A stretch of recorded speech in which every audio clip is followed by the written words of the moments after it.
بسم اللہ الرحمن الرحیم۔ السلام علیکم ورحمۃ اللہ وبرکاتہ۔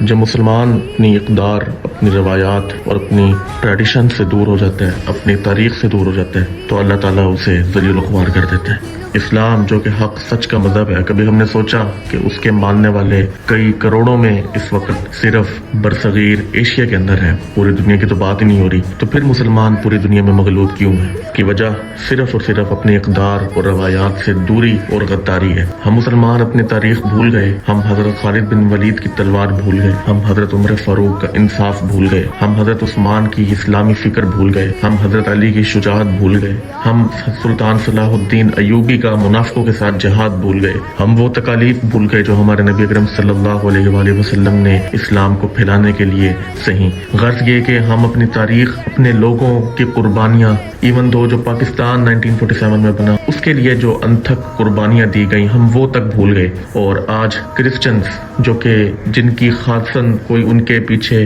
کوئی لیجنڈ واریر بھی نہیں ہے سوائے ایک دو کہ جن کو وہ مانتے ہیں، وہ یہودی جو چند ہزاروں کی تعداد میں پوری دنیا سے مارے کھا کھا کے فلسطین آ کے آباد ہوئے، جنہیں ہٹلر نے مارا، جنہیں ٹائٹس نے مارا، اور پتہ نہیں نہ جانے کتنے ہی بادشاہ۔ ہم مسلمان، ہمیں تو اپنے نسب پہ، اپنے دین پہ فخر ہونا چاہیے تھا، لیکن ہم معذرت کے ساتھ تب تک جہاد کا نام ہی نہیں لیتے تب تک دشمن ہمارے گھر کے سامنے نہ آ جائے۔ ہم ہمسایوں کے حقوق بھول گئے ہیں۔ آج کا دشمن ہمیں اپنے ہمسایوں کے خلاف لڑا رہا ہے، آج کا دشمن ہمارے اندر پھوٹ ڈالنے کی کوشش کر رہا ہے، آج کا دشمن ہمارے اندر گھسنے کی کوشش کر رہا ہے، آج کا دشمن ہمیں اپنی روایات سے دور کر کے کھوکھلا کر رہا ہے، اور ہم کھوکھلے ہو رہے ہیں۔ جو چیزیں اس نے ہمارے لیے بنائی وہ اسے خود یوز نہیں کرتا، وہ اس نے ڈیزائن ہی اس لیے کی کہ مسلمانوں کے اندر کی غیرت مر جائے، مسلمانوں کے اندر کا مسلمان مر جائے۔ یہ تو تاریخ میں کبھی بھی نہ ہوا تھا کہ مسلمانوں کو اتنی مار پڑی ہوتی اور ہمارے مسلمان حکمران خاموش رہتے۔ یہ معاملہ فلسطین تک محدود نہ رہا، یہ معاملہ مڈل ایسٹ تک بھی محدود نہ رہا، ایشیا تک بھی محدود نہیں رہے گا، بلکہ یہ پوری دنیا کو اپنی لپیٹ میں لے گا۔ اور ہم مسلمان آج بھی غفلت کی نیند سوئے پڑے ہیں۔ ہم مسلمانوں کو آج بھی اپنے دوسرے مسلمان کے کسی درد کی کوئی فکر نہیں ہے۔ ہم مسلمان اس چیز سے نہیں کرتے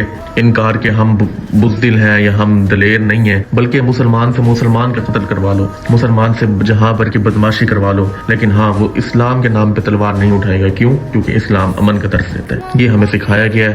اگر اسلام اتنا ہی امن کا درس دیتا تو نبی اکرم صلی اللہ علیہ وآلہ وسلم نے کفار کے خلاف اعلان جہاد کیوں کیا؟ نبی اکرم صلی اللہ علیہ وآلہ وسلم نے اپنے پیارے شہر مکہ سے ہجرت کیوں کی؟ ہم مسلمانوں کو ایک ہی چیز پڑھائی گئی کہ جہاد صرف ڈیفینسو ہے۔ اگر ڈیفینسو جہاد ہوتا تو نبی اکرم صلی اللہ علیہ وآلہ وسلم کے پیارے اصحاب نے روما، سائپرس، پرشیا جیسے سپر پاورز کو کیوں ہرایا؟ انہیں کیا ضرورت پڑی تھی؟ خدارا اپنے بچوں کو، خود کو بتائیں، اپنے دلوں کو جھنجھوڑیں کہ اسلام صرف ڈیفینسو نہیں ہے، اسلام پوری دنیا میں نافذ ہونے کے لیے آیا ہے، اور مسلمانوں کی حالت تب تک نہیں بدلے گی جب تک ہم قرآن و سنت کو اپنے اوپر نافذ نہیں کرتے۔